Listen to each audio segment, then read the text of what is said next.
Hey guys, so the Void Cage is out, and I wanted to make a video just kind of showing you guys how to play it. You can treat this more as like an FAQ, a frequently asked questions, tips on how to start it, how to go through it, and kind of what you can get from it. So let's get started and take a look at it. Okay, so here is the new mode, Interstellar Exploration. In order to play it, the only thing you need is to have heroes that are 6-star and level 100 or above, as well as being awakened to the final tier, meaning at level 100 you have to pay to get them past 6-star and so on and so forth. So we go in here. The first thing you look at is your power in the mode. So if you go to status right here, you'll see this number. This number is the star force of your team. Well, if you click on it, you can see what it gives you. By having heroes of a certain tier, you get points. And by having points above a certain threshold, you get bonuses inside the Void Cage. Now, I wouldn't worry too much about this, because the enemies that you fight will be scaled to your power level, so it's not like not having this is gonna hurt you significantly relative to how you fight through it. So when you start, there's a few tiles that you need to look out for. This tile, the very first one, this lets you choose a free hero to start the mode with. Now these are mercenaries. You get to keep them throughout the entire mode, and if you are at a level where they are T1 or higher, you can choose to change their talents. So I'll take Yig because Yig is a very strong defensive hero. But here, if you go into talents and look at him, you can actually change his talents, and you may want to make sure that his T3 is not taking damage, because otherwise he gets hurt a lot. So that's something there. Another thing you can see here is the Goddess Blessing. This is an item that revives your entire team. So if you're going through it and you fail to make it to the boss or clear the boss, you can use one of these to revive your entire team and keep trying. Keep in mind, they gave us 3 of these when the thing first came out, but you only get 1 per week, and that is found here in the weekly quests. So you only get 1 per week, so be very careful how you use them.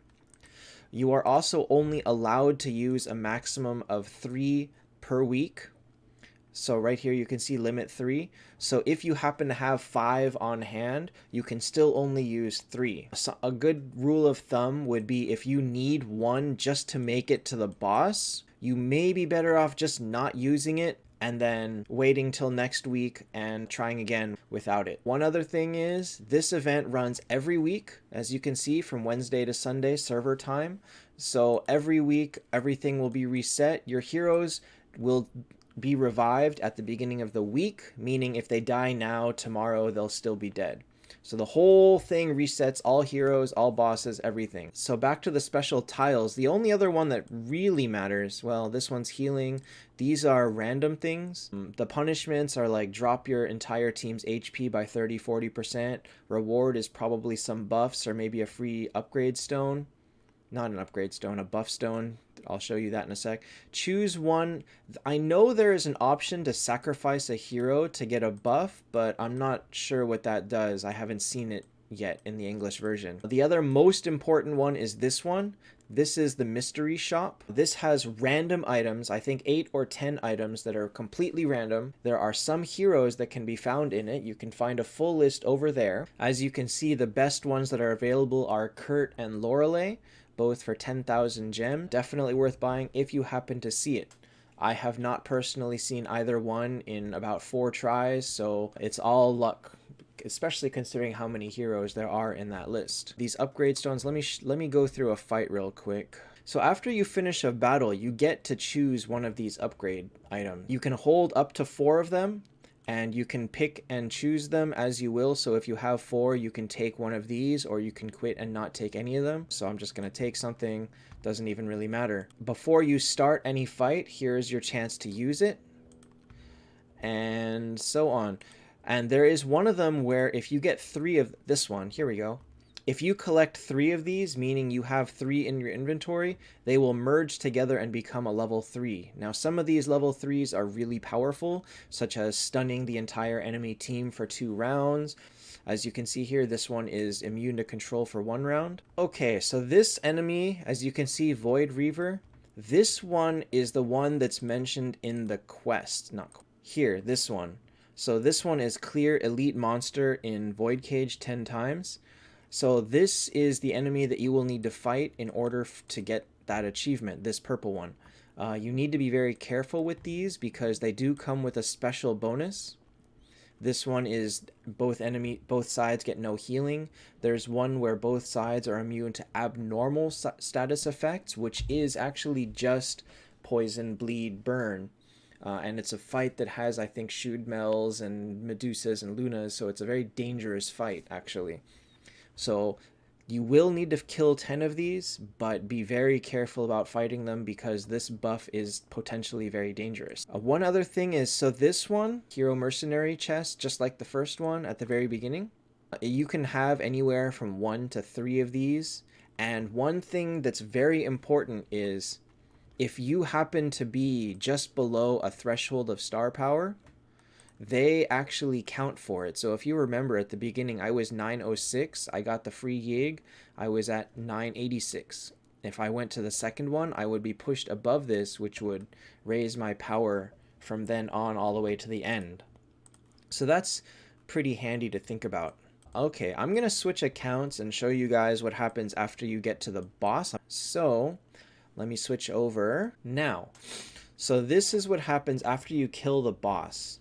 You get put against this guy. Now this guy, you fight him just like this. He is right now a hell warrior, but this will probably change every single time. So if you want to maximize your strengths and weaknesses against him, you will change your team accordingly. He has 4 buffs. These 2 always stay, and these 2 probably will change every week. Now this week he had one that had stun enemies in the backline for 10 rounds. This was clearable with the Heaven and Hell bubble or with Scald. And the other thing is he's basically infinitely strong. So every time you kill him, he will revive. Every time you kill him, he revives. So he has infinite HP and you can fight him for 15 rounds. And you can continue to fight him non-stop until all your heroes are dead. He does have this, which reduces your healing every round. And he gets stronger every time he revives. So you cannot just go in with a Vivienne and expect to stay alive 15 rounds every single time. You will need to have a little bit of a different setup. Watchman or Yig is very good for him, as well as Detlaf because of Detlaf's high single target damage. So as you can just keep fighting over and over and over until all your heroes are dead, and work on your ranking and do as much damage as you can. And at the end of it, you will get a reward based on how well you did. Okay, final thing that I want to cover is the currency. Now you'll notice that every time you fight someone, you get some void stones, which are these things. I got 6,000 when I went through it, so I imagine you would get anywhere from like 4,000 to 6,000. And here is the shop that you can use them in. Now, you can only buy things from here once per week, meaning that if you bought this flag, you can't buy it again until next week. And if you wanted to buy all these flags, that's 5,200. Now, there's also a diamond key for 20,000, but I wouldn't recommend that.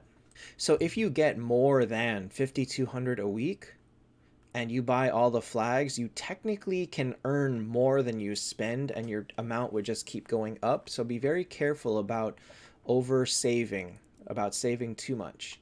We don't know if they will temporarily add items to this shop or if this shop will ever change. So it's up to you if you want to think to the future and you want to save for potential future things to be added, or you just want to maximize what you got now. This chest gives you any of these things at random. At 2,000 void stones, it's like 40% to break even. So if you're feeling like gambling, this is not a bad one. This item, this blood crystal ore, this is a new item that's used for creating the new level of red gear. This is, you will need 1 of each to make a red 1. We don't know how much it'll cost to make the higher levels. It might cost 1, it might cost 2, it might cost 4. So we'll see how it goes in the future with this shop.